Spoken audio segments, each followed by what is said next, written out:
Hello and welcome to this week's IG Live. I am thrilled today to be talking to Femi Fadugba, who is not only an author but also a physicist and has written a really amazing science fiction for young adult readers.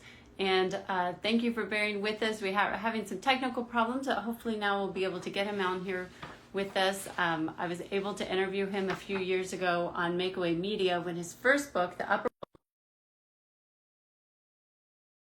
about his sequel, which is The Mirror World. So if you haven't read either of those, I really recommend them. I haven't had a chance to read The Mirror World yet because haven't had the copy's not in my library yet, but I'm really excited to. Hi, there we go. There we go. Hi, Leon. How are you? Good. How are you doing?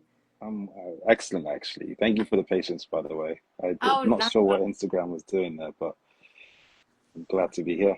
Oh, I'm so excited to talk with you, and thank you for being patient because I had to reschedule on you a few times. So Oh, thank no you for worries. being with Always me. a pleasure to chat. Well, why don't we go ahead and talk for people who don't know you?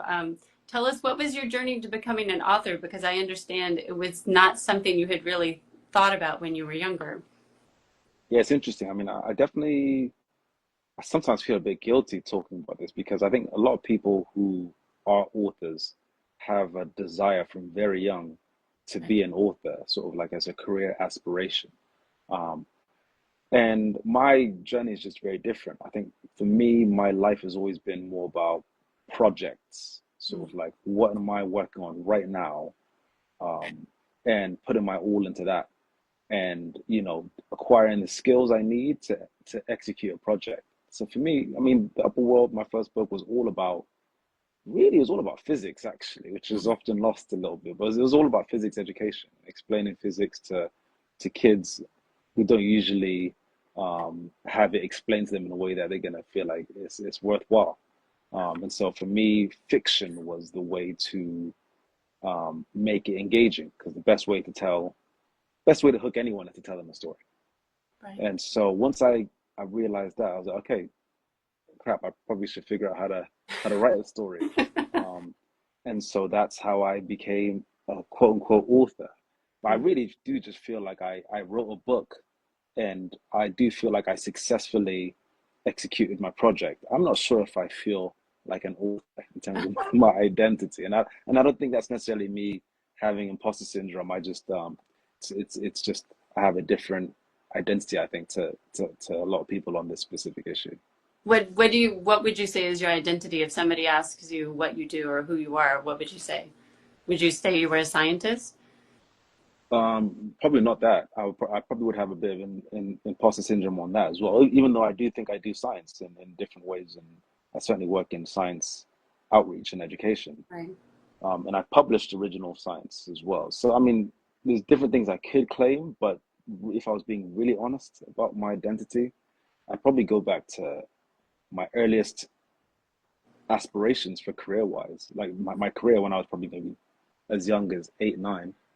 People would say, "What do you want to be, Femi?" And I would say, "I want to be an inventor." Oh, neat. And so I think I like doing new things that people haven't done before, and that's what drives me. And for me, you know, the upper world was combining, relativity, physics, and life for like a teenager in inner city London. And to me, I just thought no one's done that before, and it's a worthwhile invention, basically. Sorry, my screen keeps slipping down. Uh, Apologies. yeah. Yeah. Well, I want to talk about that a little bit more because that was one of the things that really, like I said, I haven't been able to get a copy of The Mirror World yet, but I read The Upper World, Yes. which I loved. And Thank you. one of the things that I appreciated about it, as somebody who did not study physics, I felt like the way that you explained things really made sense, but I could also see it really being like really natural. It was a natural part of the storytelling, and it was very engaging. Where I think young people would also really understand it and keep reading. Like they're not going to tune it out like they might tune out a science lesson. How did you figure out how to do that? Because I think a lot of times people who are really into a subject, say like science, it's hard for them to explain it to people who are kind of not part of that world. Yeah, sure, sure. I think there's a couple of things, I'm not going to take most of the credit. I think that most of the credit goes to physics itself and to nature, really. So, I think God really deserves the credit for making this kind of stuff part of our lives. I mean, when Einstein was a kid himself, he played with a magnet, and he sort of like, he had put a north magnet next to north magnet, and it might have been a compass, but in any case, he noticed that the metal moved under the influence of this magnet. And so you have these two things, and they're not touching one another, and yet it's still moving. And so how does that happen? Usually, whenever something moves, it needs to be touched. So Right. he realizing the quote he came up with is like, there's something deeply hidden in reality, right? Something that he could not see was causing this thing to change, which is like a complete miracle. It's complete. We take it for granted, but it is a mini miracle. And there's all kinds of miracles like this that physicists have managed to encode within the language of mathematics. And so I think a lot of the wonder is already there. It's just a matter of like having your eyes open enough to appreciate the magic, Right. the gifts that we have around us in nature. Um, so I think that's again, that's a big part. Yeah, nature did most of the work for me, but I think there is a process of explanation that is a skill, that is a craft, which involves first and foremost really knowing the subject top to bottom. Like teachers um, understand things better than everyone because to teach something, you really have to get it. And Right. so, to teach the physics in this, a lot of people don't know this, but I started the upper world not by writing the story, but by writing out the equations. Hmm. I had like, I derived equals MC squared from Pythagoras. And that's the reason why it's in the appendix of the book, is because that's actually where the book comes from, is that sort of 3-page derivation, as hard as that is to believe. But I hadn't seen that full derivation before ever. And so I did it, and then the story flowed from that derivation. I I I think that's the realized, first, you're the first author I've ever interviewed that started off writing with an equation. yeah, I'm 100% sure. That's maybe, yeah, yeah. maybe, but that's literally how it started. And I realized, okay, these are the key elements. There's this derivation again. You start with Pythagoras, and then you finish with E equals MC squared. And then I broke that derivation into different chapters, essentially. And Hmm. so to me, that list of equations was a story, and it had different turning points. And I needed to make sure that my story covered all of those turning points and honored what was going on within the physics.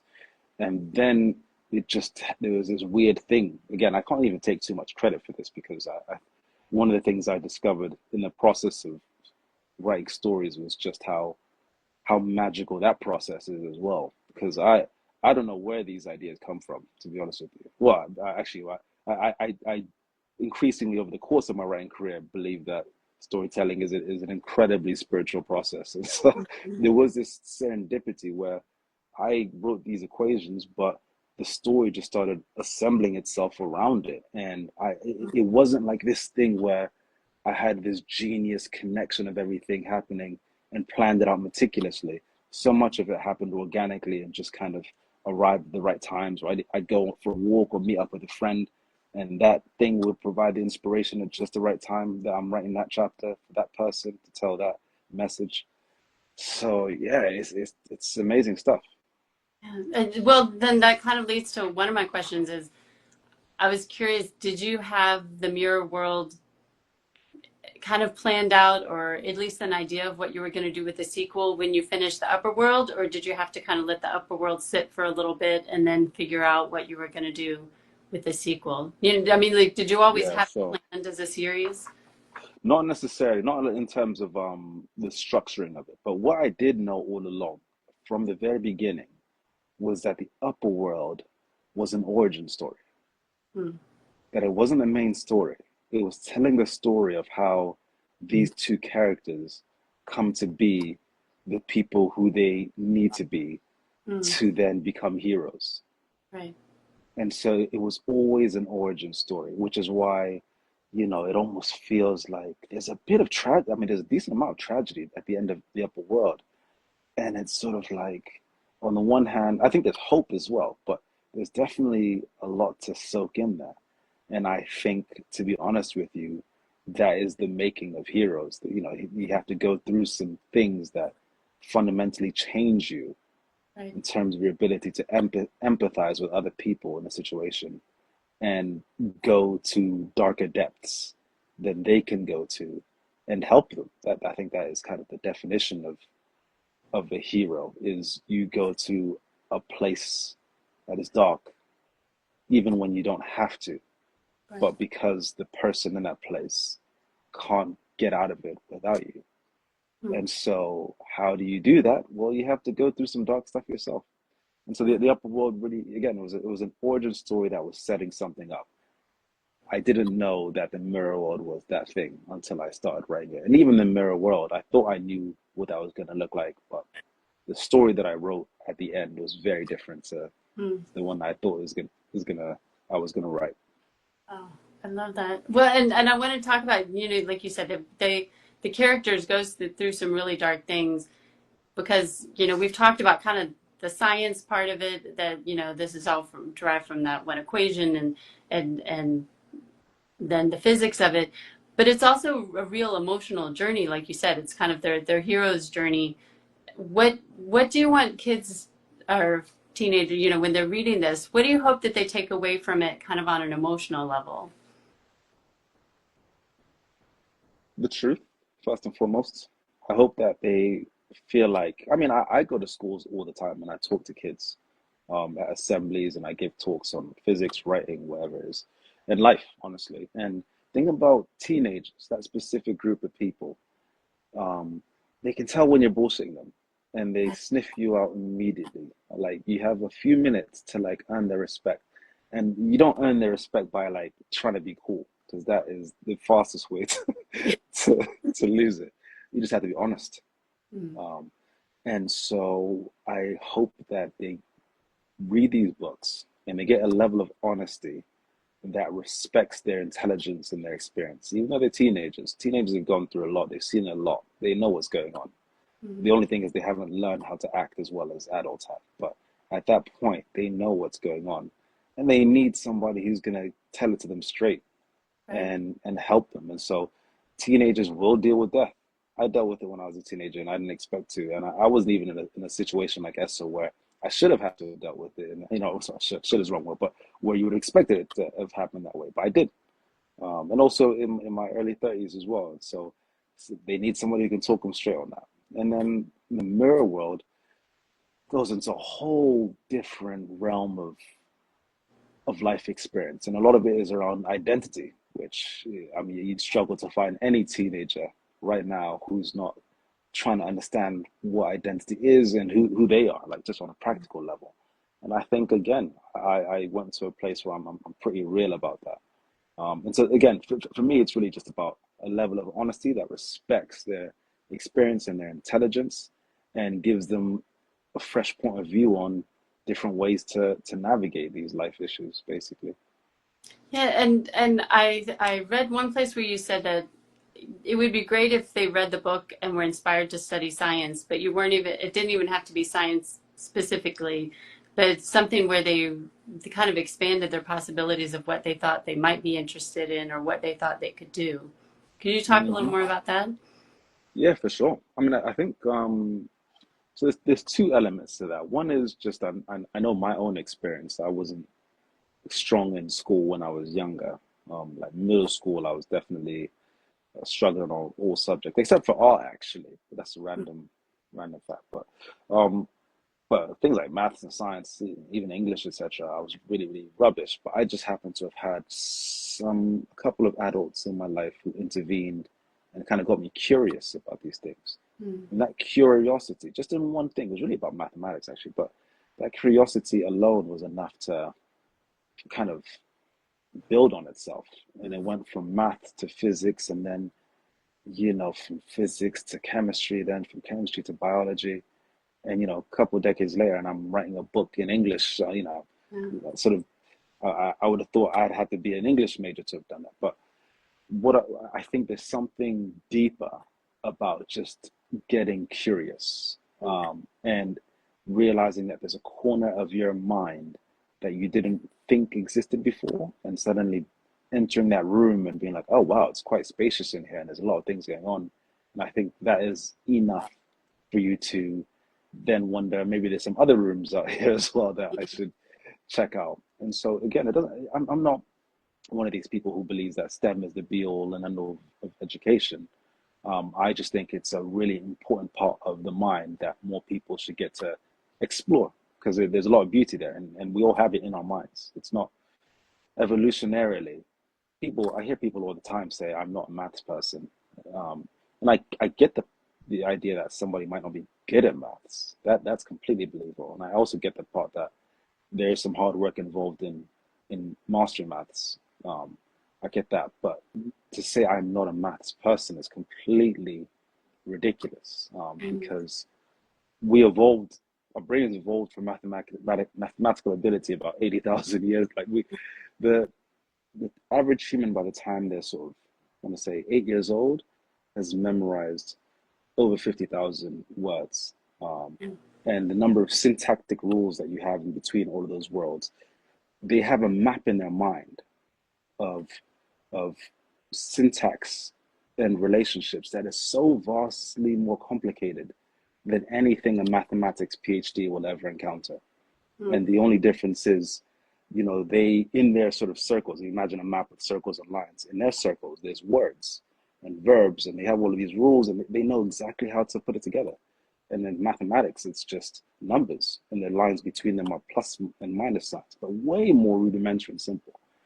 And so the human brain is incredible in mathematics. Anybody who is speaking is demonstrating the skills to be an incredibly. And so, yeah, sorry, I went on a bit of a tangent there, but hopefully there's something that helpful that came out of Yeah. that. No, it is because I think that's, I love that you picked as your main characters, Black kids in the inner city, because I think these are kids that a lot of times people don't take the time to get them curious about something, or maybe they don't think they have that ability, or so why did you make that choice, as far as your main characters and the setting that you do? Yeah, sure. I think for me it was I mean I was writing, I was editing at least when I was in Peckham at the time. And I remember coming outside one day, and there's a kid on the estate. He lives just a few doors down. Um, and I said to him, he was hanging with his mates, and I was like, "Do you read books?" He's about 15. And he was like, "No," kind of like almost bragging about it. And all of his mates were sort of like joining in at the laugh. And I said, "Do you watch Top Boy?" Top Boy is like a Netflix thing, which is essentially, I mean, they filmed a lot of Top Boy in the same estate that I was staying in. Huh. And so it's sort of like South London, a lot of gang culture type stuff as well. And he was like, "Yeah, of course I watch Top Boy." And then I said, "All right, well, if Top Boy was a book, would you read it?" And he was like, "Yeah," with complete seriousness and sobriety. And I was like, "All right, so there's clearly no one writing books for him." Right. And, there's nothing that intrigues me more or excites me more than the idea of, at least within the dimension of physics knowledge, going as far down as possible and raising them up as high up as possible. So the person who's least likely, least excited about this, getting them to one day be like the next Einstein. I mean, that's the dream, basically. And what kind of response have you gotten from kids, like when you go and do these assemblies? I think I saw that you actually went to Peckham and did an assembly there. What kind of response Yeah, I from? do loads of them in South London actually all the time. I need to get out back and do a couple more now that the new book's out. But the responses are incredible. Am I allowed to say that without sounding arrogant? I mean, look, they're really good. Like, we're talking like assemblies with like hundreds of kids in there, and the teachers are always like, "I've never seen the kids be that engaged." And I don't baby them again. Like I literally start the presentations and I say, "All right, we're gonna do some maths," and I hear the entire crowd go, "Oh," and then I proceed to walk them through the sort of E equals MC squared, like kind of what it means and the implications. And I'm asking them in the crowd, and they're all joining in. And by the end, they're like, "Oh, I get it. I get why this is interesting." Hmm. Um, and so, and that's my experience in person and the feedback. And then just most of it is through librarians. I don't actually expose myself to my reviews, just because there's a lot of good things that have been said about the book, but the more you take the good, when it comes to praise, you live and die by it. So the more you take the good, the more you expose yourself when it's not good. And so I just decided I want an easier life than that. And so I don't read my reviews at all, like at all. So most of what I get is from those in-person sessions, and then also like teachers and librarians. They're the ones who are like, "Oh yeah, this has been a game changer. Like I couldn't get these kids to read anything, and they all love your book." And so it's just in these strange, and it's in strange pockets, like just I wouldn't expect, just like in a lot of schools in Northern England, just like a whole classroom, or it's in multiple classrooms in schools, are just like it's kind of gone viral within that Mm. little place. So yeah, it's a weird thing, this business, you know. Sometimes you get like the big positive reactions, and I've been blessed that I've had those moments. A lot of it is just like those small things, like people read it and they're changed in some small way. That must be so gratifying I mean, to get that kind of reaction, especially from the kids, because like you said, they're not as good as acting as adults are, so they're not going to tell you they like it if they don't. Yeah, exactly. It is gratifying. It should be more gratifying from me. I sometimes still struggle with wanting more validation from my peers. I think that's just human beings, you know. I think almost all writers, if they're being honest with themselves, what a lot of writers do want is like for adults to tell them how great they are, right? Well, but you've um, gotten that too because there was kind of a bidding war over the movie, getting to make it into a movie, and I heard yeah, so. What has that been like? I mean, I know I guess, in the works with Netflix to make it up yeah. a movie. I mean, the genesis of it was complete with the auction, and then the book leaked into Hollywood, and then I had like different studios bidding for it, and then Netflix came on, and Daniel Kaluuya came on, and then Brand Electric, the production company, came. So it was wild, and I came on as a executive producer, was writing a number of the scripts. But this is this is probably a good example of what we were saying before in terms of like, where I get my satisfaction from, because it turns out it's really hard to make a film. Mm, Um, well, let me even phrase it differently. It's really hard to get a film made. mm, Like all the films that we see on TV, there's a number of people who had to make it their baby and say, "I'm gonna fight tooth and nail to get this made, and I'm gonna cover every single corner." Because if a film is incredible in every dimension, but the lighting is bad, it's a bad film. right. If film is if it's incredible in everything but the casting, it's a bad film, or the stage design, or just there's so many things that have to come together. And so most films, you don't get that magic. Like it's actually a bit of a miracle, again, to use that word, that all of those things come together and then it comes on screen and we take it for granted. But the number of things that are kind of still in the air waiting for everything to coalesce, including my film, that's where our film is right now. And I'm also like, I'll be honest with you, they keep me in the dark a little bit. You don't want to you don't want the author to be too close to, to where the sausages are getting cooked. But no, it's so I also don't know exactly where it's kind of in development detention right now, or um production purgatory, let's say.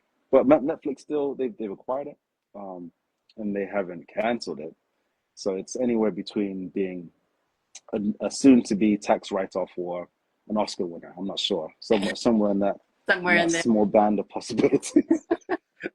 And what about for you? So now, do you think there's going to be another book in this series, or are you thinking something completely different? What are your future I don't think so. It's funny because everybody else in my life is like, yeah, just wait, and you're gonna write a third one.